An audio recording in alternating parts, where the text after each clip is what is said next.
제가 먼저 읽겠습니다. 내가 해 아래에서 한 가지 불행한 일이 있는 것을 보았나니 이는 사람의 마음을 무겁게 하는 것이라.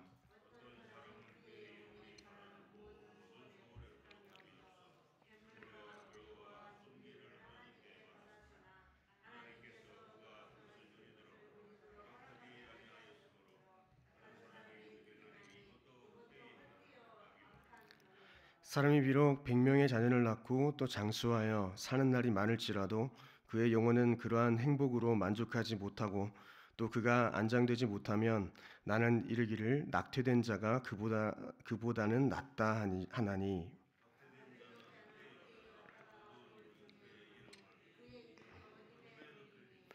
햇빛도 보지 못하고 또 그것을 알지도 못하나 이가 그보다 더 평안함이라.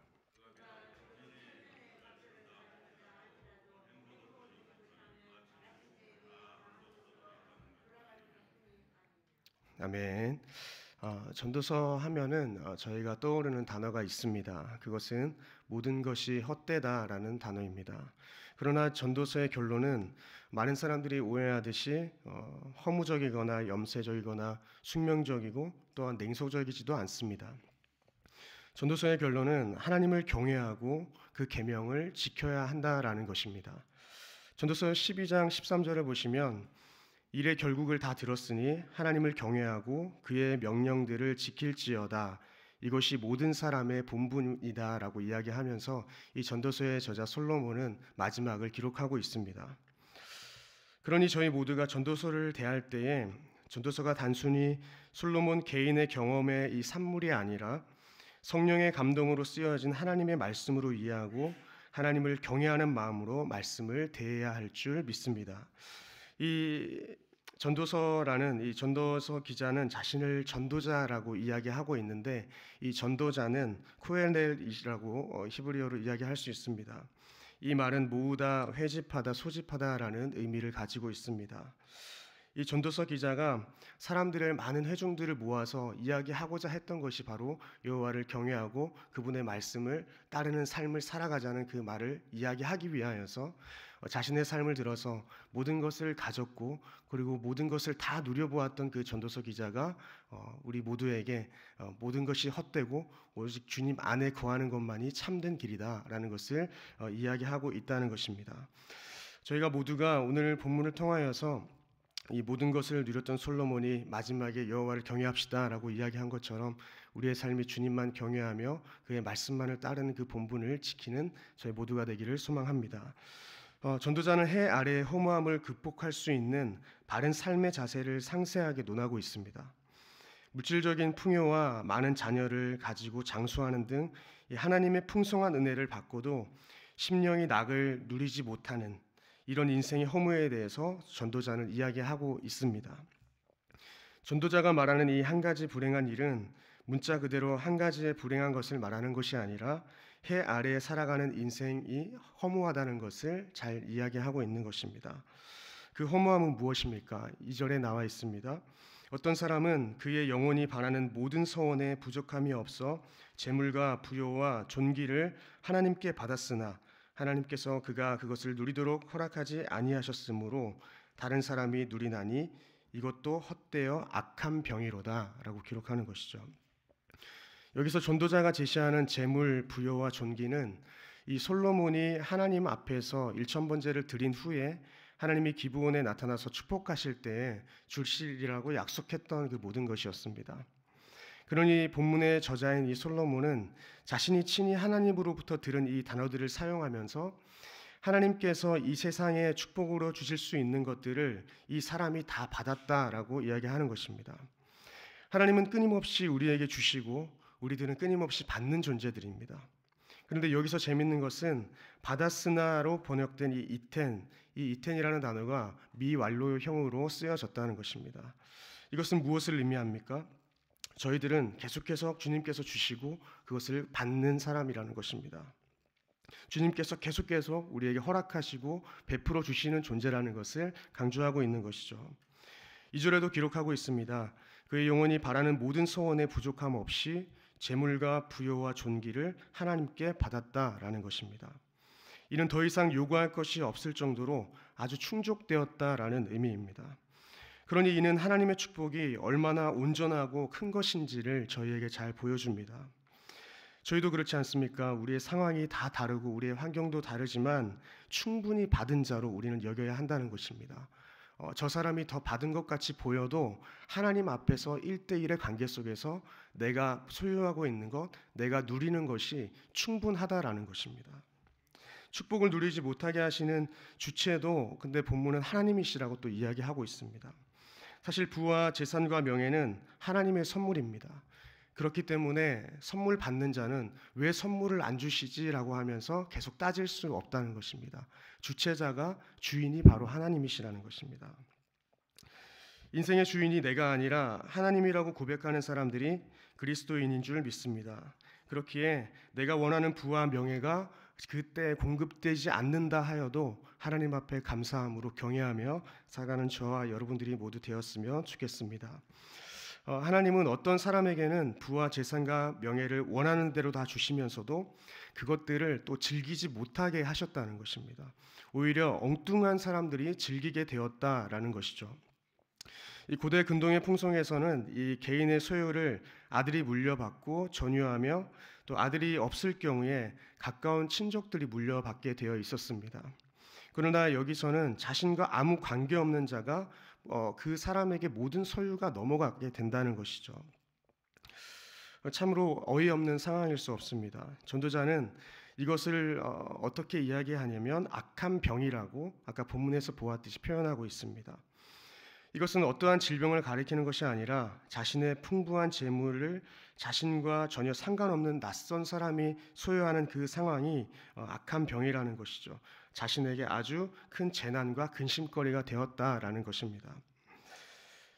이렇게 전도자는 해 아래의 인생, 그들이 추구하는 대표적인 것인 이 재물과 부와 존귀 등이 얼마나 덧없는 것인지에 대해서 그 허무함을 이야기하고 있는 것입니다.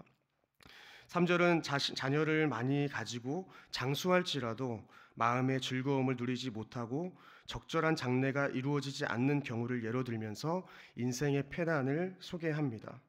3절에서 등장하는 다산과 장수는 고대인이 바라는 최고의 축복 중에 하나였습니다. 사실 저희도 다르지 않을 것입니다. 이렇게 많은 후손을 가지고 장수하면서 주변의 부러움을 산다고 해도 그 재산으로 즐거움을 누리지 못하고 죽은 다음에 제대로 묻히지도 못한다면 차라리 태어나서 이후에 본문에 등장하지만 낙태된 자애가 태어나지도 못하고 낙태된 그 아이가 오히려 더 낫지 않냐라는 말을 하고 있는 것입니다. 히브리인들에게 좋은 삶은 좋은 죽음으로 끝나야 한다고 이해하는 것이 보통입니다. 그런데 한 사람의 삶이 매장되지 못한다는 것은 어떤 이유로든지 장례를 치르지 못하는 경우 그 사람의 인생은 어떻습니까? 최악으로 평가받을 수밖에 없는 삶이었다라고 이해할 수 있습니다. 이렇게 전도자는 살아서 아무리 남들의 부러움을 받는 삶을 살더라도 이처럼 허망하게 죽을 수 있다는 사실을 알려줌으로써 해 아래의 인생은 얼마나 무의미한가를 잘 보여주고 있습니다. 오늘 본문의 전체적인 내용을 다시 살펴보면 겉으로 볼 때 부와 명예와 많은 자녀 그리고 장수한다고 해도 그것들을 즐기지 못하는 사람들이 많이 있다는 것인데 참으로 그렇습니다. 우리의 삶 가운데 많은 것이 주어졌다고 해서 항상 그 삶을 통하여서 우리가 기쁨을 누릴 수 있는 것은 아니라는 것입니다. 인간의 죄성은 자족하지 못하게 하고 가지고 그리고 또 소유하여도 자신의 욕망을 만족시킬 수 없는 모습이라는 것입니다. 그러니 어떻습니까? 인간의 성질 자체가 만족하지 못하는 본성을 가졌기 때문에 조금 더 가진다고 해서 조금 더 가졌다고 해서 그 자체가 우리의 삶의 기쁨을 가져다 주지는 못한다는 것입니다.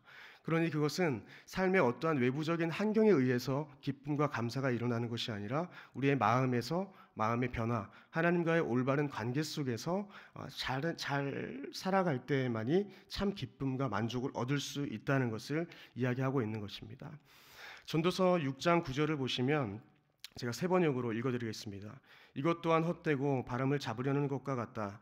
가지고 있는 것으로 만족하는 것이 욕심에 사로잡혀 헤매는 것보다 낫다라고 기록하고 있는 것이죠.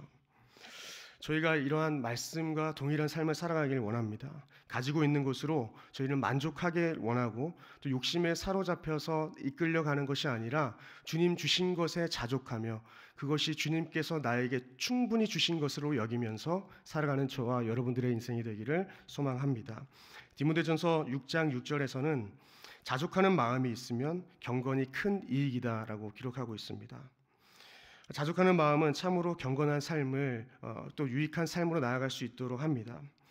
성도 여러분, 진정한 행복이 무엇입니까? 진정한 행복은 물질의 많음에 있지 않고 하나님과의 바른 관계에 있다는 것을 기억하시기를 소망합니다.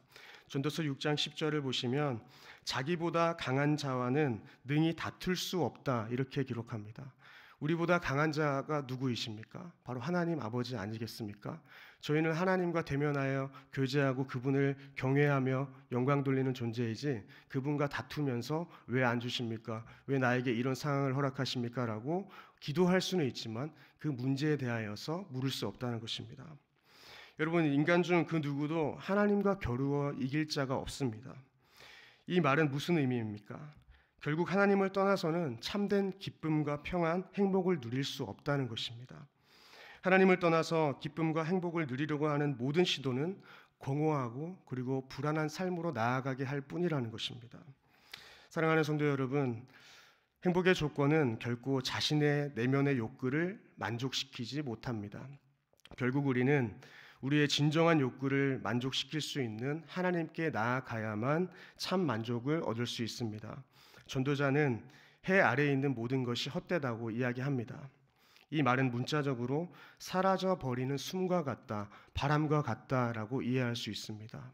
헛되다는 것, 이 해 아래의 이 모든 삶이 바로 금방 있다가 사라져 버리는 숨과 같다는 것이죠. 예수님께서는 제자들과 모인 무리들을 향해서 이렇게 말씀하셨습니다. 마가복음 8장 36절에 사람이 만일 온 천하를 얻고도 자기 목숨을 잃으면 무엇이 유익하리요? 라는 것입니다. 솔로몬이 모든 것을 가졌고 모든 것을 누렸지만 결론은 해 아래의 것이 헛되다는 것이었는데 이 예수님도 동일한 말씀을 하시는 것이죠.